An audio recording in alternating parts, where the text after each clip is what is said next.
കൂട്ടുകാരെ, +2 ശേഷം ഏത് കോഴ്സ് കൺഫ്യൂസ്ഡ് ആണോ നിങ്ങൾ?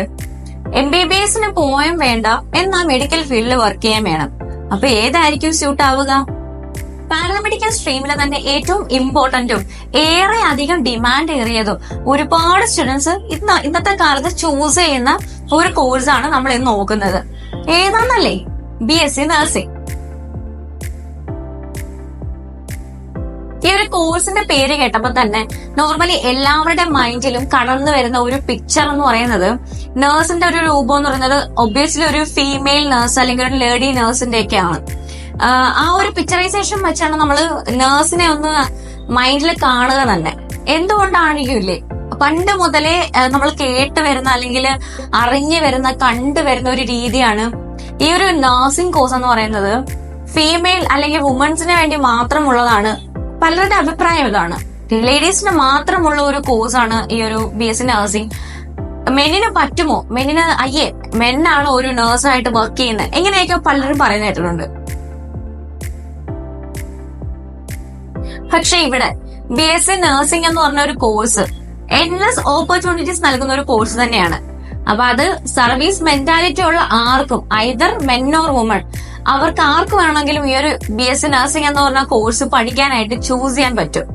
അതെ, ഭൂമിയിലെ മാലാഖമാരായിട്ട് നമുക്ക് സേവനം അനുഷ്ഠിക്കാനായിട്ട് ഒരു കോഴ്സും കൂടാണ് BSc നഴ്സിംഗ് എന്ന് പറയുന്നത്. BSc നഴ്സിംഗ് കോഴ്സിന്റെ എലിജിബിലിറ്റിയും കോഴ്സ് ഡ്യൂറേഷനും ഒക്കെ നമുക്കൊന്ന് നോക്കാം. ബോത്ത് തിയറി ആൻഡ് പ്രാക്ടീസിന് ഒരുപോലെ ഇമ്പോർട്ടൻസ് കൊടുക്കുന്ന ഒരു കോഴ്സാണ് BSc നഴ്സിംഗ്. 4 years ഡ്യൂറേഷൻ ആണ് നമുക്ക് ഈ ഒരു കോഴ്സിനകത്ത് വരുന്നത്.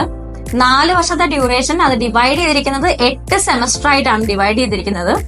സോ ഇതിന്റെ എലിജിബിലിറ്റി വരുന്നത് +2 PCB, അതായത് ഫിസിക്സ്, കെമിസ്ട്രി, ബയോളജി പഠിച്ച ഏതൊരു സ്റ്റുഡന്റിനും മിനിമം 50% എബോവ് മാർക്ക് ഉണ്ടെന്നുണ്ടെങ്കിൽ നിങ്ങൾക്ക് ഈ ഒരു കോഴ്സിന് ആപ്ലിക്കേഷൻ കൊടുക്കാവുന്നതാണ്. BSc നഴ്സിംഗ് കഴിഞ്ഞ ഒരു സ്റ്റുഡന്റിന് ഹയർ സ്റ്റഡീസ് ഓപ്ഷൻ ആയിട്ട് MSc നഴ്സിംഗ് ഒക്കെ ചൂസ് ചെയ്യാവുന്നതാണ്. ഇനിയിപ്പോ നിങ്ങൾക്ക് നഴ്സിംഗ് ഫീൽഡിലല്ല ഇൻട്രസ്റ്റ് വരുന്നത്, MSc നഴ്സിംഗ് താല്പര്യമില്ലെന്നുണ്ടെങ്കിൽ നിങ്ങൾക്ക് ഹോസ്പിറ്റൽ അഡ്മിനിസ്ട്രേഷൻ പോലുള്ള മാസ്റ്റേഴ്സ് ഒക്കെ എടുത്തിട്ട് ഹോസ്പിറ്റൽ അഡ്മിനിസ്ട്രേഷൻ ഫീൽഡിൽ തന്നെ നിങ്ങൾക്ക് നല്ല രീതിയിൽ മികവ് പുലർത്താൻ കഴിയുന്ന ഒരു കോഴ്സും കൂടാണ് ഈ ഒരു BSc നഴ്സിംഗ് എന്ന് പറഞ്ഞ കോഴ്സ്. കേരളത്തിനകത്ത് ഈ ഒരു BSc നഴ്സിംഗ് കോഴ്സിന്റെ ഡ്യൂറേഷൻ നമ്മൾ നോർമലി പറയുന്നത് 4+1 year എന്നാണ്. അതായത് ഗവൺമെന്റ് കോളേജുകളിൽ മെറിറ്റിൽ അഡ്മിഷൻ ലഭിക്കുന്ന സ്റ്റുഡൻസിനാണെന്നുണ്ടെങ്കിൽ 4 വർഷത്തെ കമ്പൽസറി കോഴ്സ് +1 year അവര് ഫ്രീ ആയിട്ട് സർവീസ് നടത്തിയിരിക്കണം. ഏതെങ്കിലും ഒരു ഹോസ്പിറ്റലിന്റെ അണ്ടറിൽ അവർക്ക് 1 year സർവീസ് മസ്റ്റ് ആയിട്ട് ഉണ്ടായിരിക്കണം. അപ്പൊ അത് നമ്മൾ ജോയിൻ ചെയ്യുന്ന ടൈമിൽ തന്നെ ഒരു ബോണ്ട് നമുക്ക് ഓൾറെഡി ഈ ഒരു ഗവൺമെന്റിന്റെ സൈഡിൽ നിന്ന് കാണും കേട്ടോ. അപ്പൊ ആ ഒരു ബോണ്ടിൽ നമ്മൾ സൈൻ ചെയ്തിട്ട് മാത്രമായിരിക്കും നമ്മൾ ക്ലാസ്സിന് ജോയിൻ ചെയ്യുക തന്നെ. അപ്പൊ after completing there 4 year class നിങ്ങൾക്ക് ഡയറക്റ്റ്ലി 1 yearലേക്കുള്ള ഒരു സർവീസ് ഓപ്ഷനാണ് നിങ്ങൾക്ക് അവർ തരുന്നത്. ഇപ്പൊ ഈ ഒരു സർവീസ് എടുക്കുന്നത് കൊണ്ട് നിങ്ങൾക്ക് ഒരു ഗുണം എന്ന് പറയുന്നത് എക്സ്പീരിയൻസ് നിങ്ങൾക്ക് അത്രത്തോളം കിട്ടും. ഒരു 1 yearൽ പ്രത്യേകിച്ച് സ്റ്റൈഫണ്ടോ സാലറി ഒന്നും കാണില്ല. അത് നിങ്ങളുടെ ഒരു ഫ്രീ ഓഫ് സർവീസ് ആണ്, നിങ്ങൾക്ക് പ്രൊവൈഡ് ചെയ്യാൻ പറ്റുന്ന ഒരു സർവീസ് ആണ് അവർ ഗവൺമെന്റ് ആയിട്ട് പറയുന്നത്. ഇൻ കേസ് നിങ്ങൾ ഈ ഒരു 1 yearൽ ഈ ഒരു സർവീസ് നിങ്ങൾ ഡിസ്കണ്ടിന്യൂ ചെയ്യാൻ താല്പര്യപ്പെടുന്നവരാണെന്നുണ്ടെങ്കിൽ തീർച്ചയായിട്ടും നിങ്ങൾക്ക് അത് ചെയ്യാം. പക്ഷെ ആ ഒരു ബോണ്ടിൽ പറഞ്ഞിരിക്കുന്ന എമൗണ്ട് നിങ്ങൾ ഫീസായിട്ട് അടച്ച് അല്ലെങ്കിൽ ഫൈനായിട്ട് അടച്ചുകൊണ്ട് മാത്രം നിങ്ങൾക്ക് 4 year ശേഷം കോഴ്സ് കംപ്ലീറ്റ് ചെയ്ത് ഇറങ്ങാൻ പറ്റും. ആ ഒരു ബോണ്ടിൽ പറഞ്ഞിരിക്കുന്ന എമൗണ്ട് അടയ്ക്കാത്ത പക്ഷം നിങ്ങൾ അവിടെ തന്നെ വർക്ക് ചെയ്യേണ്ടതായിട്ടുണ്ട് 1 year കേട്ടോ. അപ്പൊ ഇങ്ങനെയാണ് നോർമലി നമ്മുടെ കേരളത്തിനകത്ത് ഗവൺമെന്റ് കോട്ടയിൽ മെറിറ്റിൽ സീറ്റ് കിട്ടുന്ന സ്റ്റുഡൻസിന്റെ ഒരു ക്രൈറ്റീരിയ വന്നിട്ടുള്ളത്. നഴ്സിംഗ് കോഴ്സിനകത്ത് പഠിപ്പിക്കുന്ന സബ്ജക്ട്സ് ഒക്കെ നമ്മൾ നോക്കിക്കഴിഞ്ഞാൽ നമുക്ക് മനസ്സിലാവുന്നതെന്ന് പറഞ്ഞാൽ MBBS പഠിക്കുന്ന ഒരു സ്റ്റുഡന്റ് പഠിക്കുന്ന ഏകദേശം എല്ലാ കാര്യങ്ങളും നഴ്സ് ആവേണ്ട ഒരു സ്റ്റുഡന്റ് പഠിക്കുന്നുണ്ട്. പക്ഷെ ഒരു ചെറിയൊരു ഡിഫറൻസ് വരുന്നതെന്ന് പറഞ്ഞാൽ ഈ ഡെപ്തിന്റെ കാര്യത്തിൽ, അതായത് MBBS സ്റ്റുഡൻസിന്റെ അത്ര ഡെപ്തിലല്ല ഓരോ കാര്യങ്ങളും നമ്മൾ നഴ്സിംഗിൽ പഠിക്കുന്നത്. എന്നാൽ എല്ലാ കാര്യങ്ങളും നമ്മൾ അറിഞ്ഞിരിക്കുകയും വേണം. കാരണം ഒരു ഡോക്ടറിനെ സംബന്ധിച്ച് നോക്കുകയാണെങ്കിൽ ഡോക്ടർ ആയിരിക്കും പേഷ്യന്റിനെ ട്രീറ്റ് ചെയ്യുക, പക്ഷെ ഡോക്ടറിനെ അസിസ്റ്റ് ചെയ്യുന്നത് നഴ്സാണ്. അപ്പൊ അതുകൊണ്ട് തന്നെ ഡോക്ടറിന് അറിയേണ്ട കാര്യങ്ങളുടെ പകുതി കാര്യങ്ങളെങ്കിലും നഴ്സ് അറിഞ്ഞിരിക്കണം. സോ അതുകൊണ്ട് തന്നെ ഏകദേശം എല്ലാ കാര്യങ്ങളും നമ്മൾ ഈ ഒരു സബ്ജക്ട്സ് വൈസിനകത്ത് കവറപ്പ് ചെയ്യുന്നുണ്ട്. Anatomy, physiology, biochemistry, microbiology, pharmacology, nutrition, ഇങ്ങനെയുള്ള സബ്ജക്ട്സുകൾക്ക് പുറമെ തന്നെ നഴ്സിംഗ് ഫീൽഡിൽ കുറച്ചും കൂടെ സബ്ജക്ട്സ് ആഡ് ആവണമെന്നുണ്ട്. അതായത് nursing foundation, child health nursing, adult health nursing, mental health nursing, community health nursing ഇങ്ങനെയുള്ള സബ്ജക്ട്സും കവറപ്പ് ആവുന്നുണ്ട്. BSc നഴ്സിംഗ് കഴിഞ്ഞൊരു സ്റ്റുഡന്റിന് hospitals, health care centres, clinics, laboratories, പിന്നെ അതുപോലെ ടീച്ചിങ് ഫീൽഡ്, അപ്പൊ ഇങ്ങനെയുള്ള ഏരിയകളിൽ സ്റ്റാഫ് നഴ്സ് ആയിട്ടും ഹെഡ് നഴ്സ് ആയിട്ടും ഒക്കെ നിങ്ങൾക്ക് വർക്ക് ചെയ്യാനുള്ള ഓപ്ഷൻസ് അനവധി തന്നെയാണ്. കൂടാതെ തന്നെ നിങ്ങൾക്ക് എബ്രോഡ് പോയി വർക്ക് ചെയ്യാനുള്ള ഓപ്ഷൻസും ഒരുപാടുണ്ട് കേട്ടോ.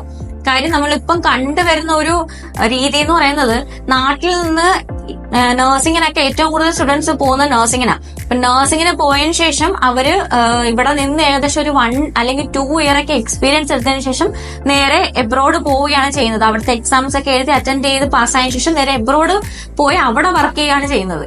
എല്ലാ കൺട്രീസിലോട്ടും ഈ ഒരു നഴ്സ് എന്ന് പറഞ്ഞ സ്കോപ്പ് നമുക്ക് അവൈലബിൾ ആയിട്ടുണ്ട്.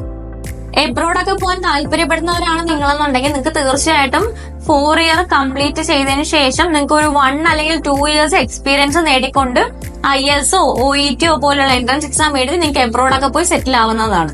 കൂടാതെ തന്നെ നിങ്ങൾക്ക് PSC ഒക്കെ എഴുതി നിങ്ങൾക്ക് ഗവൺമെന്റ് സെക്ടറിലും വർക്ക് ചെയ്യാനുള്ള ഓപ്ഷൻസ് അവൈലബിൾ ആണ്. നമ്മൾ കേരളത്തിനകത്ത് അഡ്മിഷൻ നോക്കുന്നവരാണെന്നുണ്ടെങ്കിൽ LBS ഉം PNC മാറ്റ് ത്രൂ ആയിരിക്കും നിങ്ങൾക്ക് കേരളത്തിൽ അഡ്മിഷൻസ് നേടാനുള്ള ചാൻസ് കിട്ടുക. കേരളത്തിന് പുറത്ത് അഡ്മിഷൻസ് നോക്കുന്നവർക്കാണെന്നുണ്ടെങ്കിൽ നിയറസ്റ്റ് സ്റ്റേറ്റ്സ് ആയിട്ടുള്ള കർണാടക, തമിഴ്നാട്ടിലൊക്കെ നിങ്ങൾക്ക് ഒരുപാട് കോളേജുകളിൽ ഈ ഒരു കോഴ്സ് അവൈലബിൾ ആയിട്ടുണ്ട്. ഇപ്പൊ പുറം സ്ഥലങ്ങളിലോട്ട്, അതായത് കേരളത്തിന് പുറത്തോട്ട് നിങ്ങൾ അഡ്മിഷൻസ് നോക്കുന്നവരാണെന്നുണ്ടെങ്കിൽ തീർച്ചയായിട്ടും നിങ്ങൾ ശ്രദ്ധിക്കേണ്ട കുറച്ച് കാര്യങ്ങളുണ്ട് കേട്ടോ. ചെന്നൈ, കോയമ്പത്തൂർ, മംഗലാപുരം, ബാംഗ്ലൂർ ഇങ്ങനെയുള്ള സ്ഥലങ്ങളിലൊക്കെ നിങ്ങൾ അഡ്മിഷൻസ് നോക്കുന്നവരാണെന്നുണ്ടെങ്കിൽ നിങ്ങൾ അവിടുത്തെ കോളേജുകൾ ചൂസ് ചെയ്യുമ്പം ഒന്നാമതായിട്ട് ശ്രദ്ധിക്കേണ്ടത് ഓൺ ഹോസ്പിറ്റൽ ഉള്ള ഒരു കോളേജ് മാത്രം ചൂസ് ചെയ്യുക. അത്യാവശ്യം മൾട്ടി സ്പെഷ്യാലിറ്റി ഹോസ്പിറ്റലോ അല്ലെങ്കിൽ സ്വന്തമായിട്ട് നല്ലൊരു രീതിയിലുള്ള ഫെസിലിറ്റീസ് ഉള്ള ഒരു ഹോസ്പിറ്റൽ ചൂസ് ചെയ്യാനായിട്ട് ശ്രദ്ധിക്കുക. കാര്യം നിങ്ങൾക്ക് ഒരു ക്ലിനിക്ക് എക്സ്പോഷർ കിട്ടണമെന്നുണ്ടെങ്കിൽ നല്ലൊരു ഫെസിലിറ്റീസ് ഉള്ള ഹോസ്പിറ്റലിൽ മാത്രമേ അത് നിങ്ങൾക്ക് പ്രൊവൈഡ് ചെയ്യാൻ പറ്റത്തുള്ളൂ. രണ്ടാമത്തെ കാര്യം എന്ന് പറയുന്നത്, നിങ്ങൾ ചൂസ് ചെയ്യുന്ന കൺട്രി മീൻസ് ഏത് സ്റ്റേറ്റ് ആണ്, അതായത് ഇപ്പം കർണാടകയാണ് നിങ്ങൾ ചൂസ് ചെയ്യുന്നുണ്ടെങ്കിൽ ആ ഒരു കോളേജിന് സർട്ടൺ അഫിലിയേഷൻസും അക്രഡിറ്റേഷൻസും ഉണ്ടാവണം. അപ്പൊ അത് നിങ്ങൾ ഉണ്ടെന്ന് ഉറപ്പുവരുത്തിയതിനു ശേഷം മാത്രം അഡ്മിഷൻസ് എടുക്കുക. BSc നഴ്സിംഗ് പഠിക്കുന്ന ഒരു സ്റ്റുഡന്റിനെ സംബന്ധിച്ച് ഉണ്ടാവേണ്ടുന്ന കുറച്ച് അപ്രൂവൽ എന്ന് പറയുന്നത്, ഫസ്റ്റ് വൺ INCയുടെ അപ്രൂവൽ ആണ്. ഇന്ത്യൻ നഴ്സിംഗ് കൗൺസിലിന്റെ അപ്രൂവൽ ഉണ്ടായിരിക്കണം. അതുപോലെ തന്നെ കർണാടക ചൂസ് ചെയ്യുന്നവരാണെന്നുണ്ടെങ്കിൽ KNCയുടെ അപ്രൂവൽ വേണം, കർണാടക സ്റ്റേറ്റിന്റെ അപ്രൂവലും വേണം, പ്ലസ് കർണാടക നഴ്സിംഗ് കൗൺസിലിന്റെ അപ്രൂവലും വേണം. ഇതുപോലെ തന്നെയാണ് സെയിം തന്നെയാണ് നമ്മൾ തമിഴ്നാട് കാര്യം നോക്കുകയാണെന്നുണ്ടെങ്കിൽ, തമിഴ്നാടാണെന്നുണ്ടെങ്കിൽ same INC approval plus TNC ആണ് വരുന്നത്. തമിഴ്നാട് നഴ്സിംഗ് കൗൺസിലിന്റെ അപ്രൂവൽ നിങ്ങൾക്ക് ഉണ്ടായിരിക്കണം. സോ BSc നഴ്സിംഗിനെ കുറിച്ച് കൂടുതൽ ഡീറ്റെയിൽസിനായിട്ട് കോൺടാക്ട് ESA എഡ്യൂക്കേഷൻ.